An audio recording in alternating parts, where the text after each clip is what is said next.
Baker with Baker DMM, and this is our video digest newsletter. Topic of today's newsletter is going to be the big D. And before I jump into our discussion, I want to read you a quote. Quote states, "Know the difference between your necessary and discretionary expenses." And that was by Alexa Von Trobel, who is the founder at Learnvest. And Alexa is getting pretty well known in the United States. A lot of people call her the next up and coming or already next Susie Orman.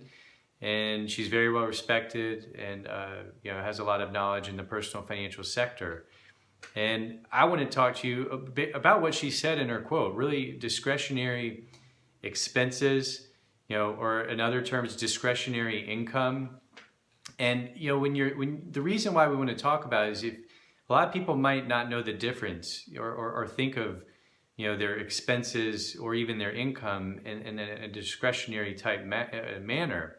And if you can do that and understand it and take that knowledge, you'll be able to apply it and kind of like what we do in our motto, think forward, but live in the moment, and be able to help make better financial decisions in the moment and then help prepare for down the road. And a couple different quick ways to look at the big D. From a sports perspective, a lot of times you have an offense and a defense. The big D, big defense. From a mathematical standpoint, key denominator is your discretionary expenses or could be your discretionary income. And when you think about your personal financial world, the first thing is your income. You're going to have income from, if not one source, hopefully many sources. And that's going to be your income. And then your expenses, pretty simply, you have recurring expenses. Every month you've got certain expenses that you're going to have. Some easy ones would be your mortgage or your rent. And typically that's going to be a fixed amount every single month, no matter what. You've got to pay that. Another fixed amount would be like a car payment of some sort. Another type would be maybe your phone bill of some sort. And that might fluctuate a little bit because of taxes, but for the most part, that's going to be the same amount. And then don't forget, you get taxes. A lot of times, taxes automatically deduct out of your check. And if you're really prudent, you're going to be already saving, and you'll include that savings as a recurring expense. So every month, you're paying yourself effectively, which everybody should be doing this anyways, and you include that as part of your recurring expenses. Then you know that your savings being taken care of.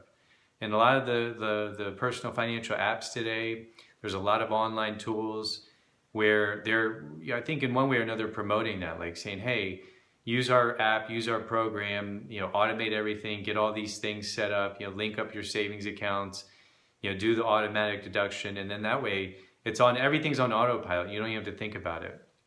So once you get through your recurring standard monthly expenses, the next thing are your discretionary expenses. And these are the things that you have control over in one way or another.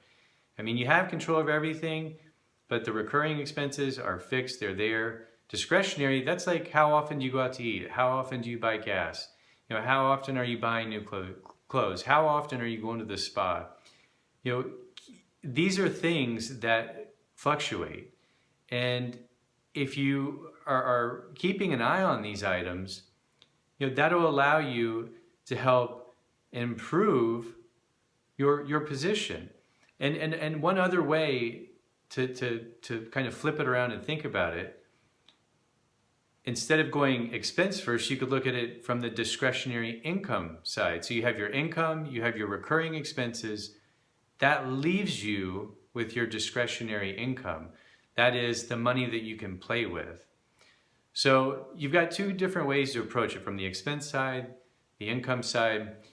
But very simply put, you have your income, you have your recurring expenses, and after that, you have your discretionary income, which is available for your discretionary expenses.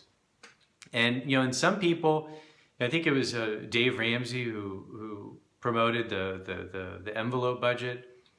I think it was at some point he said, you have your income, you make sure all of your recurring bills are paid. So let's say your income is $2,000 a month.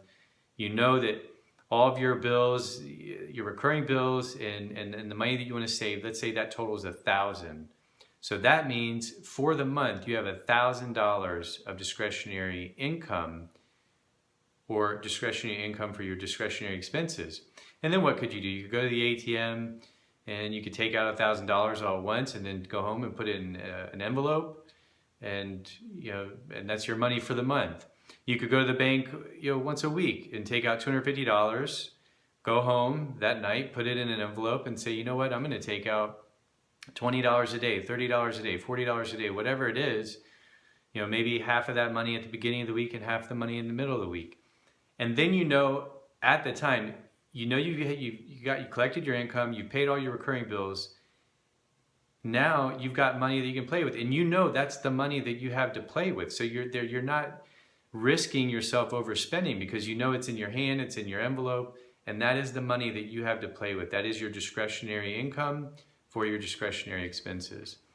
And I think the more that people grasp this idea, particularly if you're young and you're just starting out, it could be a teenager, you could be in your early 20s, and it could go for anybody, 30s, 40s, 50s, any age, but particularly the people that are starting out and that can form those habits, from the ground up, it's going to be much, much easier to do that. The people that have been around longer, that have been doing things longer in a certain way, you can still do it. It might be a little bit harder to change your habits. Habits are pretty much all of us, or in one way or another, they're very difficult to break. But it's not that it can't be done. So even if you're older, whatever age you are, this is a way to approach your personal finances. If you're not happy and you want to make changes, well, hopefully you can take this information and start implementing those changes that you want to see and improve your financial position. So if you found this information interesting or helpful, please feel free to share it on your social media channels. This could be with your family or friends or whoever you think might benefit from viewing the video. If you'd ever like for me to answer one of your questions, you can go to our website, www.bakerdmm.com, scroll to the bottom, fill out your information, write a few sentences, and I'll try to answer that question in one of our upcoming newsletters. And if you'd ever like to get my help personally, you can go to our website. At the top of the page, you have a request an appointment button, as well as our phone number. And if you'd like to book a direct phone consulting session, go to the bottom, click on the PayPal button, and fill out your information. And with all these options, we'll be in touch with you in 24 to 48 hours to confirm and schedule our appointment. And until then, I will talk to you all soon.